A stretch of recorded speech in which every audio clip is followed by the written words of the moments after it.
buenas tardes a todos. Es un gusto saludarlos. Y bueno, pues esta tarde tenemos el gusto de saludar y presentar, por supuesto, a nuestro invitado, al doctor Jacinto García Flores. El día de hoy, precisamente, pues, nos trae este webinar titulado Trabajadores de Plataformas Digitales, el caso.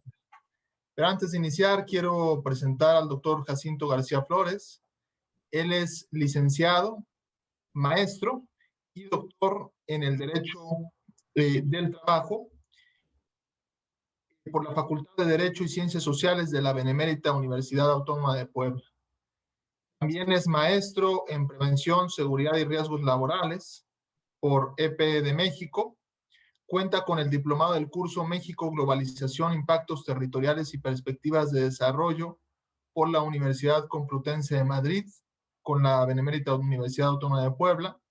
Diplomado de los cursos Globalización, Constitucionalismo y Derechos Sociales.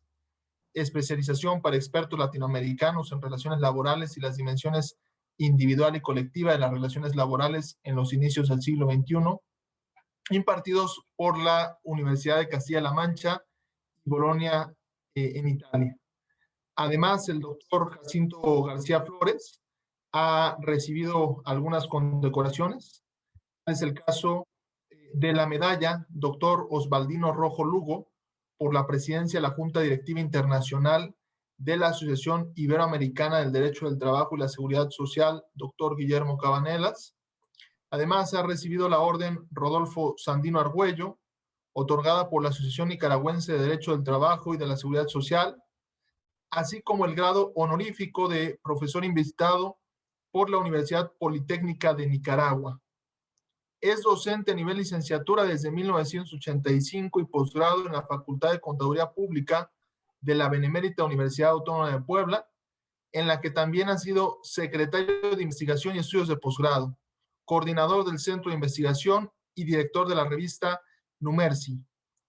Ha participado y ha impartido además diversos cursos a nivel posgrado en diversas universidades públicas y privadas, en la que, por supuesto, destaca esta casa de estudios, la Universidad de Jalapa, Universidad Autónoma de Yucatán, Universidad Autónoma de San Luis, Universidad Autónoma del Estado de Hidalgo, la Benemérita Universidad Autónoma de Puebla, la Universidad Veracruzana, la Universidad Autónoma de Guerrero, la Universidad Autónoma de Coahuila, la Universidad de las Américas en la ciudad de Puebla y la Escuela de Estudios Judiciales del Tribunal Superior de Justicia del Estado de Hidalgo. Es importante señalar que el doctor Jacinto García Flores ha sido ponente en diversos congresos internacionales del derecho del trabajo y la seguridad social en Venezuela, Nicaragua, Perú, Colombia, Guatemala, Brasil, Argentina, Bolivia e Italia. Es académico de número de la Academia Mexicana del Derecho del Trabajo y la Previsión Social y de la Academia Mexicana de la Seguridad Social. Es miembro de la Asociación Iberoamericana del Derecho del Trabajo y de la Seguridad Social, Guillermo Cabanelas, y miembro de la Asociación Nacional de Facultades y Escuelas de Contaduría y Administración. Y bueno, pues en su desempeño profesional de 1985 a la fecha es director del despacho jurídico administrativo que proporciona asesoría e interviene en litigios de naturaleza laboral, de seguridad social, administrativo y contractual de las personas físicas y jurídicas que así lo requieren. Además, es capacitador reconocido por el CONOCER. Sin duda, podríamos además hablar de la obra del doctor Jacinto García Flores, Empresa y Derecho, publicada por la UAP, Derecho del Trabajo y la Seguridad Social en la Globalización, publicada por RUA, El estrés laboral y enfermedades que de él derivan, publicada por ISEF, El teletrabajo en México, publicada por ISEF, Sanciones laborales como proteger el capital de la empresa sin afectar los derechos de los trabajadores por ISEF. Y bueno, sin duda también publicaciones que ha realizado con la Universidad de Jalapa en materia de justicia laboral y bueno, también en la Constitución Política de los Estados Unidos comentada, publicada por el Instituto Interdisciplinario de Investigaciones de la Universidad de Jalapa. Pues sin un mayor preámbulo, doctor Jacinto, agradecemos mucho este webinar que amablemente nos presenta. Adelante, doctor. Muchas gracias. Muy amable, mi querido amigo, doctor Diego Alonso. Es grato saludar a todos nuestros amigos de la Universidad de Jalapa, pero también es grato saludar en esta ocasión a todos aquellos jóvenes que, ávidos de conocimiento y desde luego de adquirir la información adecuada para resolver los distintos problemas jurídicos en la materia del trabajo y la seguridad social, decía, a todos les agradezco la gentileza de su atención.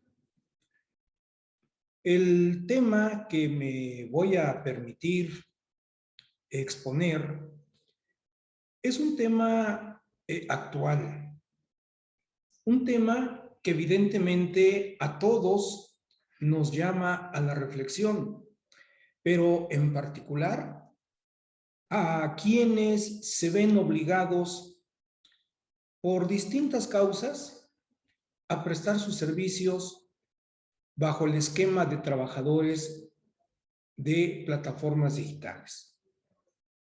Y con esto me estoy refiriendo, por ejemplo, a aquellas personas que vemos en la vía pública llevando a cabo pues, algunas actividades de reparto.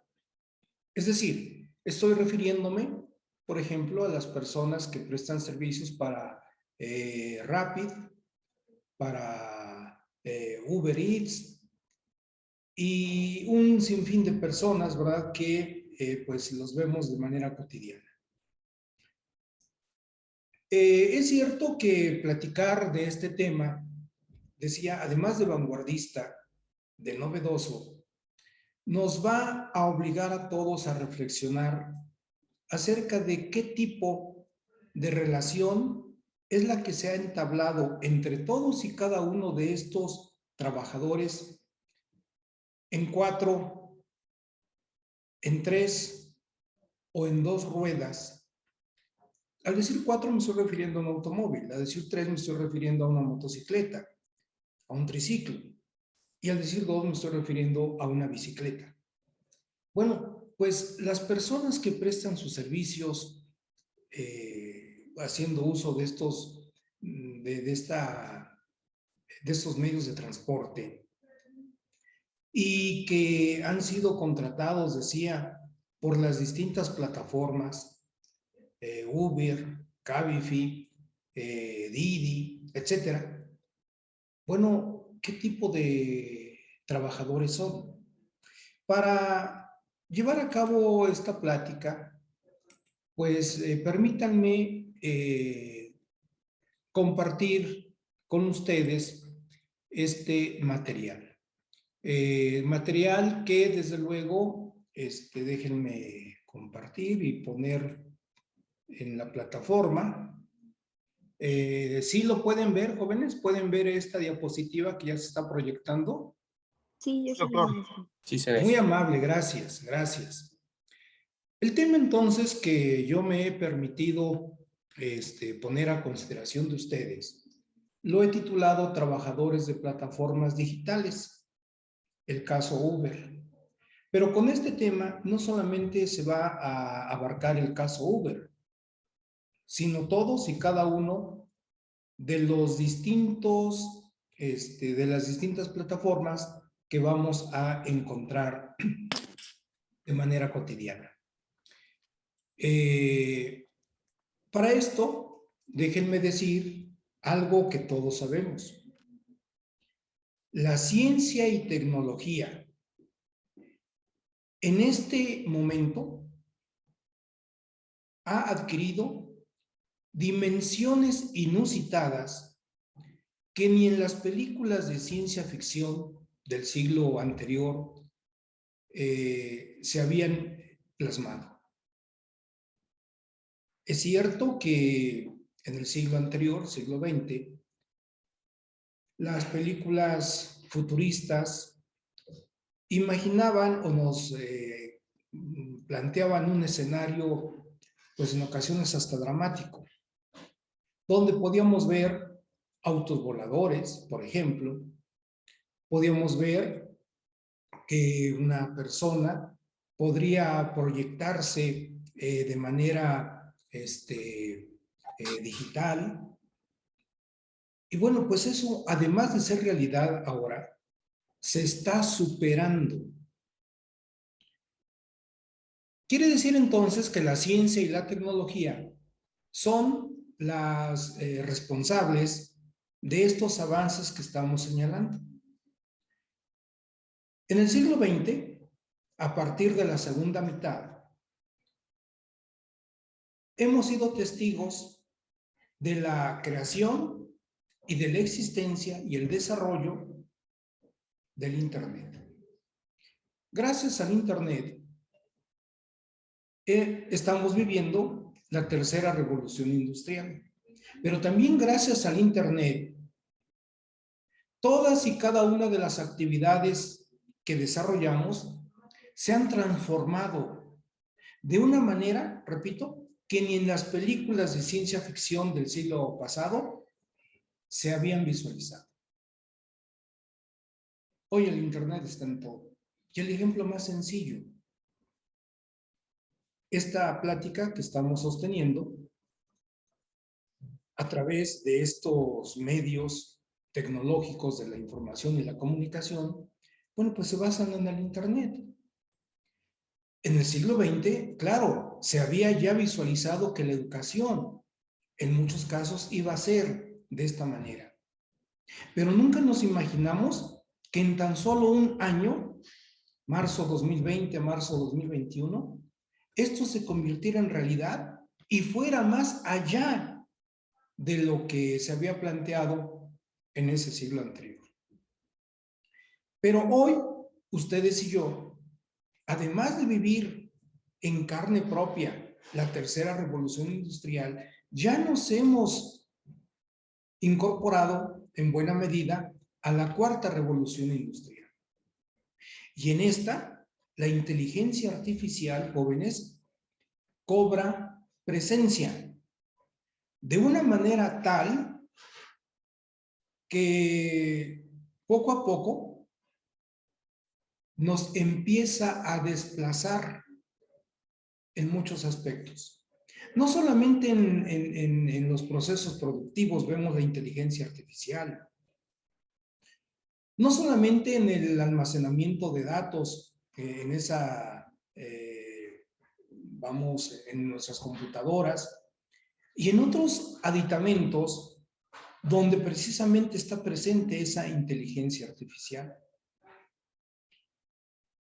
Estas dos revoluciones, repito, nos han permitido ser testigos de un escenario que ha ido más allá de lo que se había imaginado o visualizado en el siglo pasado.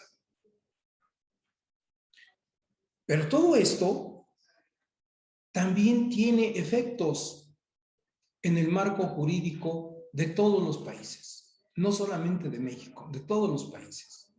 Si hablamos de Estados Unidos, vamos a ver cómo el Internet y ahora la inteligencia artificial, hombre, ha permitido un salto cuantitativo y cualitativo en esos procesos productivos que he mencionado, en la investigación, en la generación de conocimientos.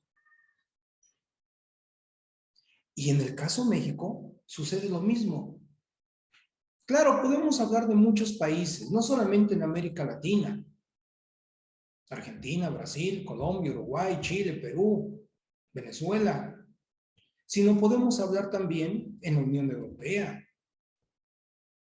Los 27 países que conforman la Unión Europea, más Inglaterra, que como sabemos hace algunos meses se separó de la Unión Europea, pero en todos lados está presente esa tercera y esa cuarta revolución industrial. Es decir, está presente el Internet y está presente la inteligencia artificial. Y si vamos a ver, por ejemplo, a los países asiáticos, lo mismo sucede. China, Japón, Corea, Taiwán, Singapur, etcétera, vamos a encontrar allí no solamente el Internet, sino la inteligencia artificial. Entonces, vean, ese esquema que he mencionado del Internet y de la inteligencia artificial, que hoy es una realidad en todo el mundo, así literal, en todo el mundo, produce efectos en el marco jurídico de todos y cada uno de los países. Pero nos vamos a referir en concreto al caso México. Porque, bueno, pues es aquí donde tenemos que aterrizar este webinar, ¿sí? Esta plática que estamos llevando a cabo. El marco jurídico mexicano es amplísimo. Cuando utilizo la frase marco jurídico, me estoy refiriendo a todas y cada una de las leyes que existen en nuestro país. Y con honestidad, no sé cuántas leyes existan en el país. Porque día a día se generan, se crean, se elaboran o se legislan más y más leyes. Entonces, tener un número exacto de cuántas leyes existen es difícil. Reitero, porque todos los días están a prueba nuevas leyes. Pero voy a citar nada más algunas y algunos escenarios jurídicos donde vamos a poder ver cómo ese Internet y esa inteligencia artificial están surtiendo efectos. El derecho fiscal. El derecho fiscal de nuestro país, por ejemplo, consiste en un conjunto de normas jurídicas que establecen la obligación de todos y cada uno de los mexicanos de contribuir a los gastos públicos. Vean, todos los mexicanos, e incluso los extranjeros que por una u otra razón se encuentren en nuestro país, tienen también la obligación de pagar impuestos. Un ejemplo muy sencillo. Vamos a pensar que una persona que viene del extranjero, repito, es precisamente extranjero aquí en México, pues ve un par de zapatos en algún almacén, en alguna tienda donde los venden, le gustan y se los compra. Bueno, pues sin saberlo, e incluso sin que le digan, él ya pagó impuestos. Bueno, pues este derecho fiscal se encarga de todo el aspecto contributivo de los mexicanos para con el Estado. Pero ¿qué sucede cuando un particular, por muchas razones, ha pagado en demasía esos impuestos? Y cuando hace sus respectivas operaciones aritméticas para calcular los impuestos que debió pagar y que ya pagó, se percata que pagó en demasía. Bueno, pues tiene derecho a que esa cantidad que pagó en demasía se le reintegre. Y si no lo quiere reintegrar el Estado, bueno, pues el particular lo puede demandar. Y ahora esa materia, el derecho fiscal, contempla los juicios en línea. Y jóvenes, cuando estamos hablando ya de los juicios en línea, ahí está presente esa tercera revolución industrial de la que he hablado, vía el Internet. Entonces, vean, esa tercera revolución, que es el Internet, ya se hizo presente en el marco jurídico mexicano. Hablemos del derecho financiero en segundo lugar. ¿Cuántas empresas que existen en nuestro país cotizan en bolsa? Son un buen número, son un buen número. Bueno, pues ahora tienen la obligación, esas empresas, de llevar a cabo el cumplimiento de todas y cada una de las obligaciones que las distintas leyes les imponen.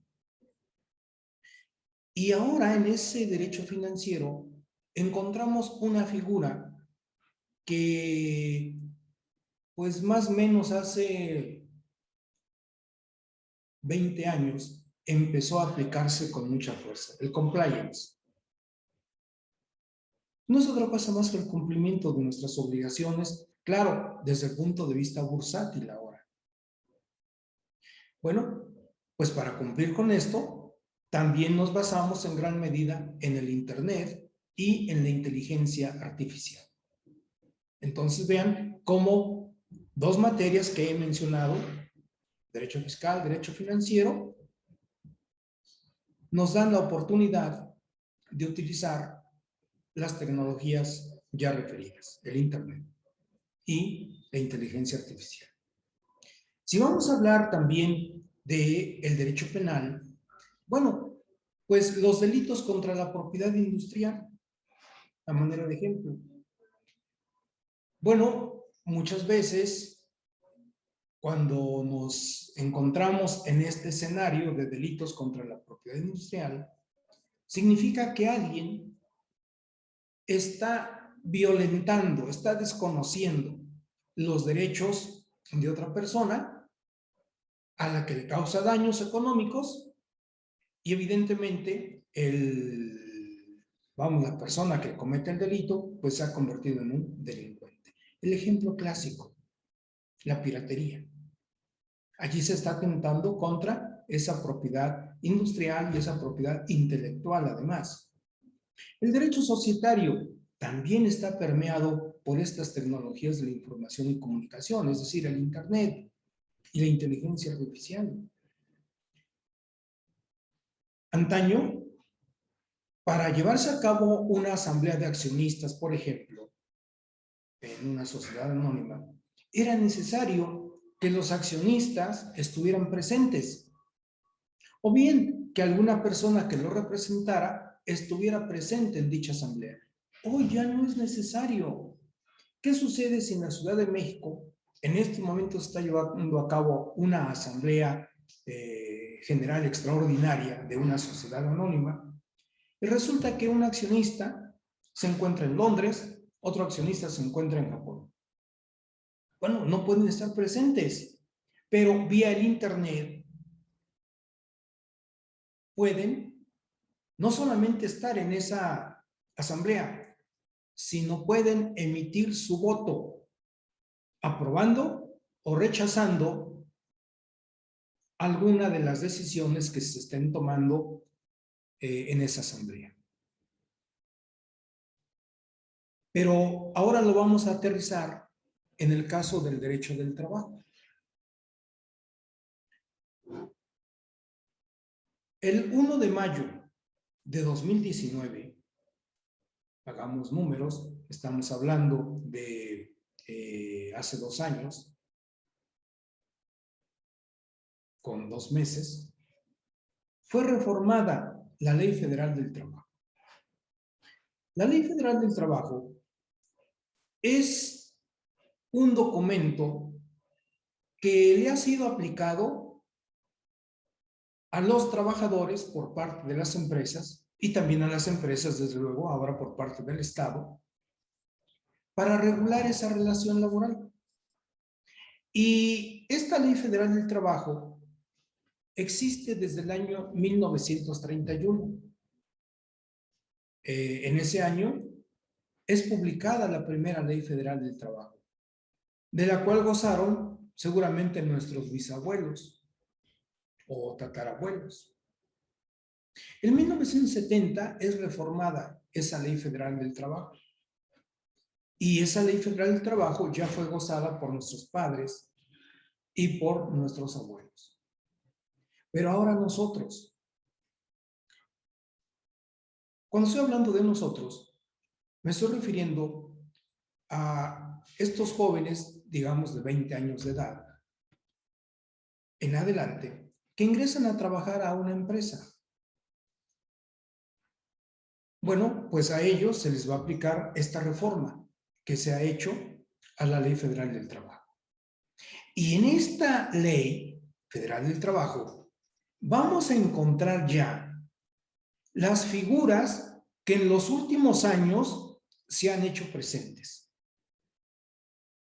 a raíz precisamente de este avance tecnológico que significa el Internet y la inteligencia artificial.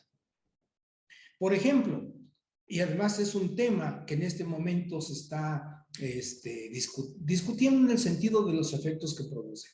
Por ejemplo, el outsourcing. Si nosotros le preguntamos a nuestros padres, a nuestros abuelos, a bisabuelos, si conocen la figura del outsourcing, seguramente nos van a responder que no. ¿Por qué? Porque esta es una figura nueva. Es cierto, más o menos desde hace 20 años se ha aplicado en México para violentar o desconocer los derechos de los trabajadores. Ahora, con las reformas que se han hecho, se ha dado un giro de 180 grados en el tema del outsourcing. ¿Por qué? Porque ahora aquellos trabajadores que fueron contratados por esta figura y que no les respetaban los derechos que legalmente tienen, ya se les empiezan a respetar. Vacaciones, aguinaldo, utilidades, capacitación y adiestramiento, afiliación al Seguro Social, afiliación al Infonavit para que en el futuro gocen de una vivienda. Bueno, pues todo esto ahora, para que las empresas de outsourcing puedan convertirse en patrones legales, pues todos los trámites los tienen que hacer vía el Internet. Entonces, vean, ahí estamos hablando nuevamente de esta, pues vamos, de esta figura que a nivel mundo existe, el Internet. Y en este tema del outsourcing, seguramente, bueno, si no seguramente, es muy probable que varios de nuestros amigos que están siguiendo la transmisión, pues han escuchado que gracias a esta reforma, a la figura del outsourcing, bueno, pues aquellos trabajadores que dejan de ser trabajadores de outsourcing tienen ya derecho a ser afiliados al Instituto Mexicano del Seguro Social, al Instituto Nacional del Fondo de la Vivienda de los Trabajadores, y que tienen derechos en la Ley Federal del Trabajo como vacaciones, aguinaldo, utilidades, y desde luego los empresarios tienen la obligación de pagar el impuesto sobre la renta. Todo esto es lo que se ha originado. Ah, pero no solamente eso. Dentro de esos efectos que ha tenido el Internet y también, desde luego, en la inteligencia artificial de la que estamos hablando, pues se ha señalado a favor de los trabajadores, claro, y de sus familias, que si un trabajador, por los motivos que gusten y manden, pero vamos a hablar de, de la realidad que pasa en nuestro país, los secuestros. Bueno, ¿qué sucede si un trabajador es secuestrado? Pensemos en un directivo, ¿sí? Pensemos en un directivo de alguna empresa, que no es el propietario de la empresa, digamos es el director general. ¿Qué sucede si es secuestrado? Se pide rescate por él y lamentablemente, a pesar de que se pague el rescate, lo matan. Bueno, su familia va a tener derecho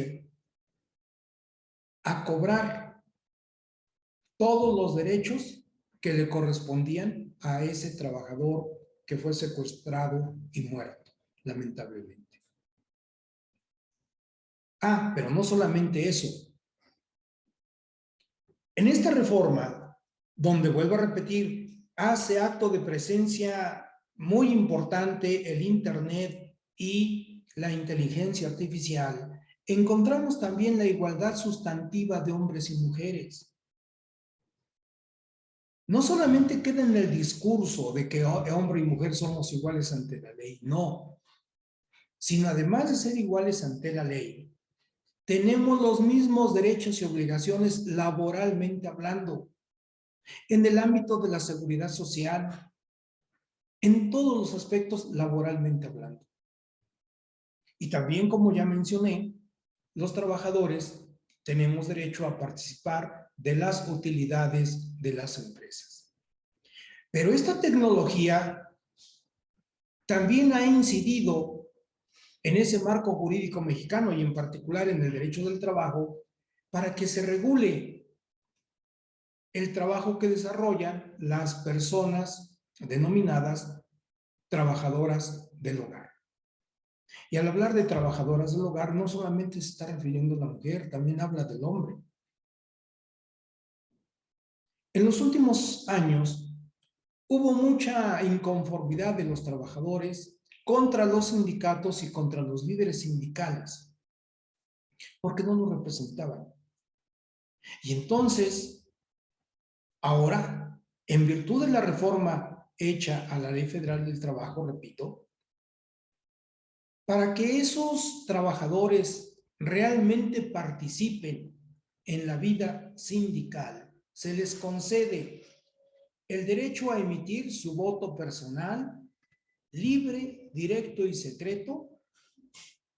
1, para poder elegir al secretario general del sindicato. 2, para poder aceptar o no la celebración de un contrato colectivo de trabajo por primera vez en una empresa. O 3, para que mediante este voto personal, libre, directo y secreto, mandaten, autoricen al secretario del sindicato para que emplace a huelga por la revisión del contrato colectivo de trabajo. Y todo esto, aunque se dude, tiene sus inicios, entre otras razones, entre otros motivos, en ese desarrollo del Internet y de la inteligencia artificial que estamos mencionando. Y una vez que hemos ya mencionado, hemos platicado este escenario, es decir, ya tenemos la plataforma de despegue, bueno, pues ahora aterricémoslo. ¿Qué sucede con aquellos trabajadores que han sido contratados mediante las plataformas digitales? De entrada, ¿qué es una plataforma digital? Y vean que cuando estamos formulando ya esta pregunta, ¿qué es una plataforma digital? Ya nos está llevando, ya nos está obligando a incursionar en este ambiente digital que hoy hemos referido. Nuevamente nos está llevando al Internet. Y después de que hayamos conocido lo que es una plataforma digital, evidentemente que tenemos que referirnos también a los algoritmos. ¿Qué es un algoritmo? Porque tan solo estos dos términos los vamos a escuchar de manera cotidiana: plataforma digital y algoritmo. Y tan solo el léxico en el que utilizamos esas dos palabras, pues ya nos está llevando a hablar de ese Internet, de esa inteligencia artificial y todo lo que hay a su alrededor. Y una vez que ya conocemos la historia del Internet y ya sabemos lo que es un algoritmo, etcétera, etcétera, lo que es una plataforma digital, la pregunta es, ¿por qué se generó esta clase de trabajo? Y vuelvo a mencionar, piensen en todos aquellos señores que vemos en la calle a bordo de una bicicleta, con una mochila en la espalda, donde llevan pues, los productos que van a entregar. Pensemos en aquella persona que en una motocicleta o en un triciclo, ¿verdad? También con una mochila en la espalda, bueno, pues te va a entregar un producto. O pensemos en los conductores de un automóvil que prestan el servicio de traslado de personas del punto A al punto B. Bueno, ¿por qué se generó esta clase de trabajo? Si esto no existía cuando nuestros padres o cuando nuestros abuelos o bisabuelos o tatarabuelos fueron trabajadores? Y claro, la respuesta a esta pregunta puede ser desde varias ópticas. Uno, esta clase de trabajo se generó por la existencia del Internet y por la existencia de las plataformas digitales. Otra, porque los jóvenes están empapados, porque desde que nacieron, ¿verdad?, estuvieron ya vinculados con esta tecnología, y bueno, pues ahora son personas que la conocen al derecho y al revés. O tal vez una tercera, por la pandemia del COVID que hemos vivido en este último año. Estoy hablando, claro, de marzo de 2020 a lo que hoy tenemos, ¿verdad? Julio de 2021, o sea, 1 año y 3 meses. ¿Sí?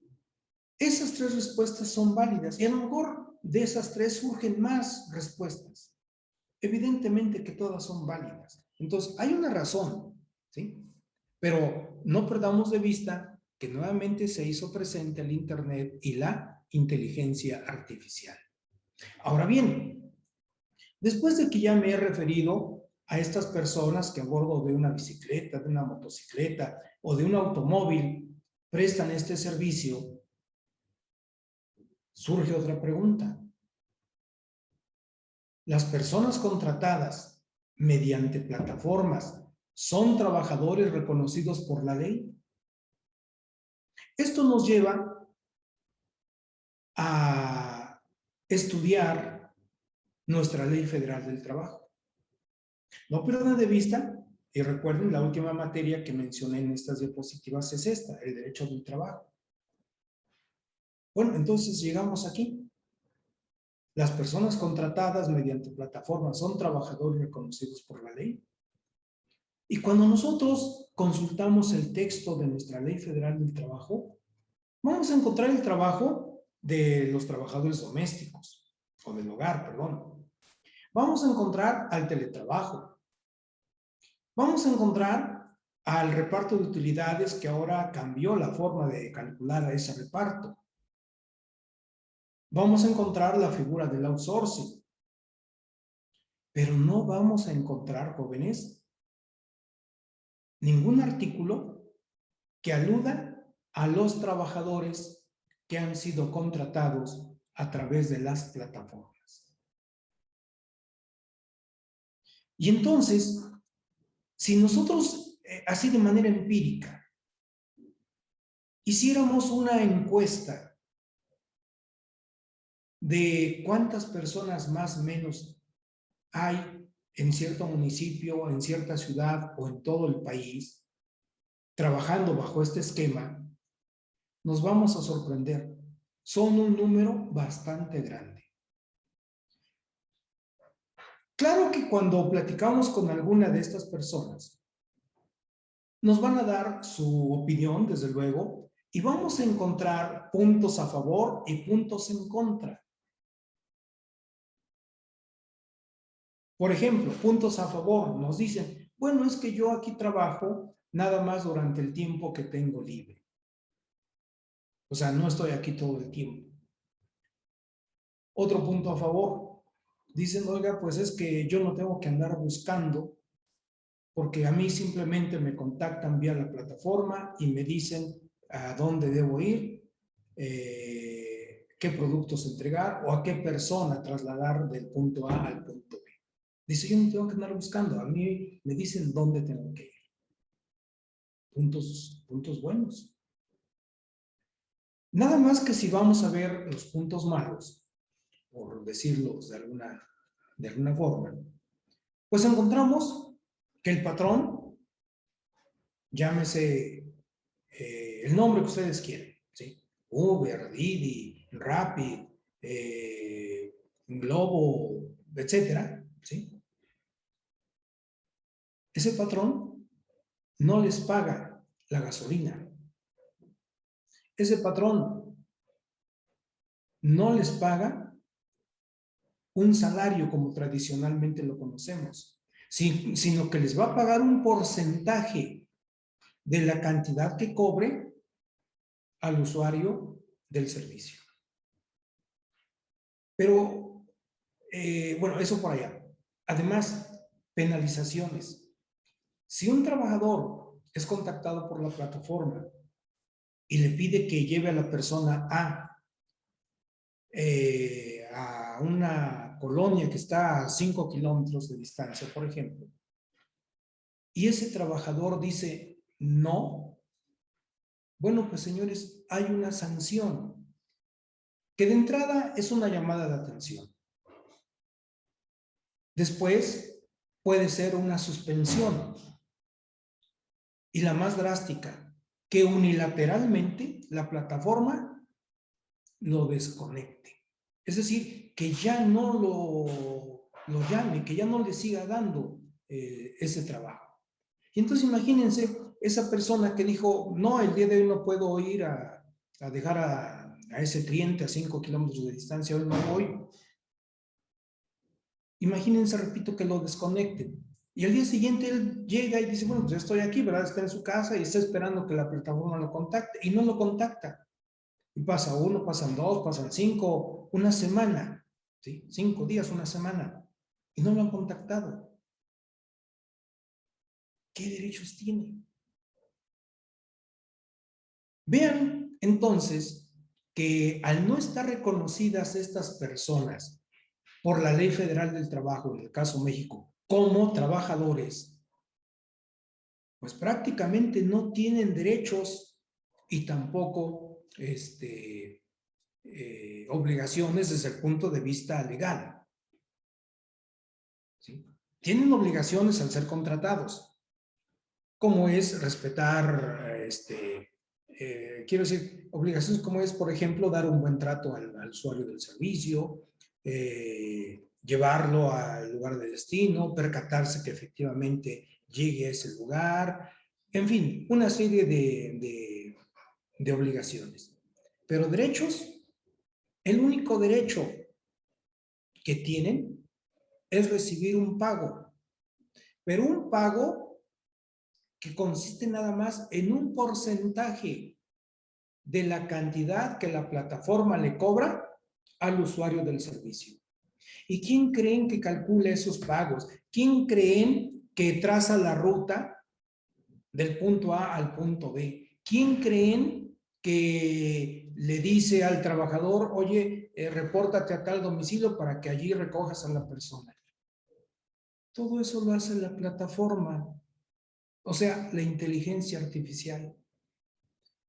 Allí no vamos a encontrar a un operador, persona física, que esté contactando al trabajador de Uber o de las demás plataformas y le diga, oye, ve al punto A y lleva a tal persona a 5 kilómetros de distancia. No, no. Quien programa todo eso, incluyendo los pagos, es la plataforma, o sea, la inteligencia artificial. ¿Y qué sucede si ese trabajador dice, bueno, pues yo nada más voy a trabajar, no sé, ficticiamente, 1 hora al día? Lo puedes hacer, 1 hora al día nada más. Pero ¿qué crees? Cuando llegue el pago, a lo mejor el pago que te corresponde no es ni siquiera un salario mínimo. ¿Por qué? Porque aquí no te van a pagar un salario como el que estamos acostumbrados a recibir. No, aquí te van a pagar solamente un porcentaje de las cantidades que la plataforma le cobra al usuario del servicio. Por eso la pregunta, ¿qué derechos y obligaciones tienen? Bueno, tienen un cúmulo de obligaciones derivados de prestar el servicio, pero de derechos, solo el derecho a recibir el pago por los distintos servicios que realizó. Y también eso nos lleva a otra pregunta. ¿Esa clase de trabajo existe solo en ciertos países o es una realidad en todo el mundo? Y si nosotros vemos, de hecho, es una realidad en todo el mundo. Si vamos a Canadá, si vamos a Estados Unidos, si estamos aquí en México, si vamos a Guatemala, si vamos a, no sé, a Perú, Argentina, etcétera, si vamos a España, si vamos a Italia, señores, vamos a ver esta figura. Es decir, a esta empresa o empresas que a través de las plataformas prestan los servicios. Claro, todo esto ha llegado ya el momento en que se diga, basta, estos trabajadores son seres humanos, tienen filias y tienen fobias, evidentemente, también, pero tienen derechos. Ya es hora de que se les reconozcan esos derechos. Y entonces, en Norteamérica, en Sudamérica, aquí en México, en la Unión Europea, se han llevado a cabo ya una serie, no solamente de juicios de corte laboral, sino documentos que tratan ya por fin de darle ese estatus de trabajadores con todos los derechos y obligaciones legales a esta clase de trabajadores. Y entonces, aterrizando en México, el trabajo de estas personas que son contratadas por las plataformas ya se encuentra regulado, ¿sí o no? La respuesta es no. No, todavía no. Hay una iniciativa de ley, ¿sí? Hay una iniciativa de ley que se presentó al Senado de la República, pero ahí está, durmiendo el sueño de los justos. Y la pregunta también sería, bueno, ¿y por qué no se encuentra regulado todavía en nuestro país? Bueno, son muchas las razones.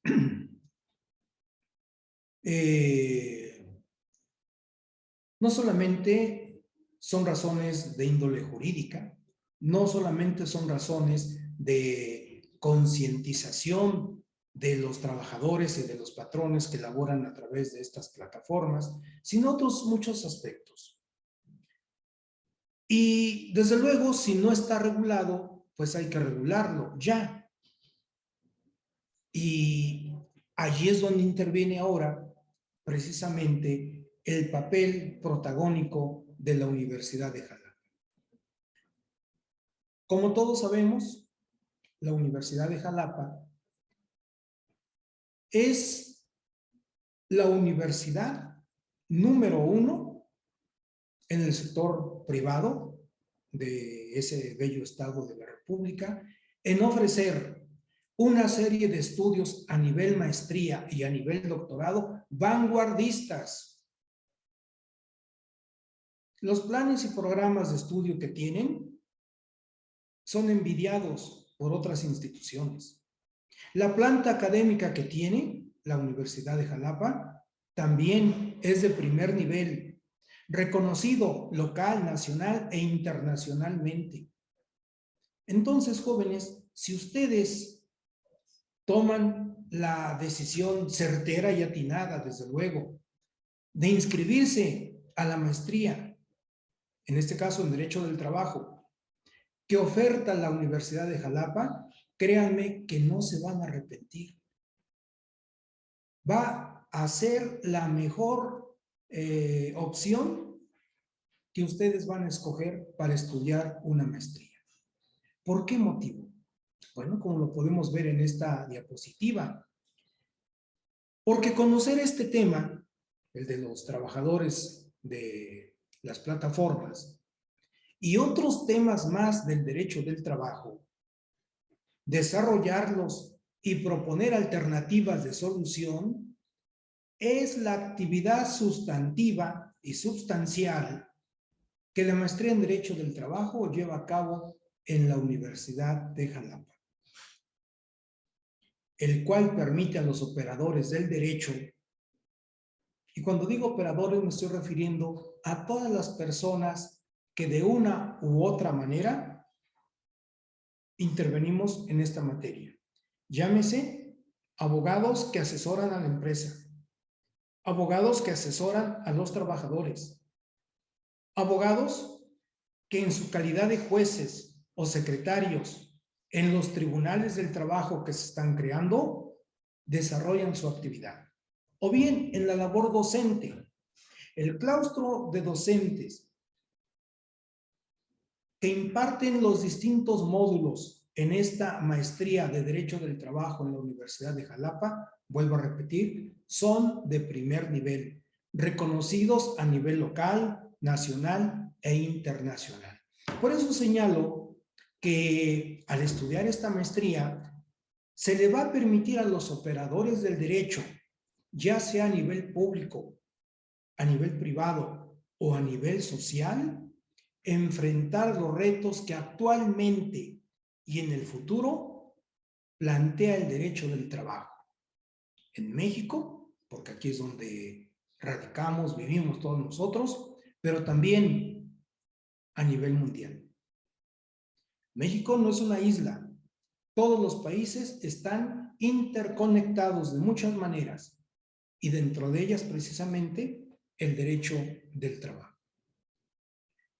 Para mí es un gusto el haber podido dialogar con todos y cada uno de ustedes y quedo a sus apreciables órdenes. Como ustedes pueden ver, aquí en esta diapositiva están mis datos de localización. Buena tarde a todos. Hasta luego.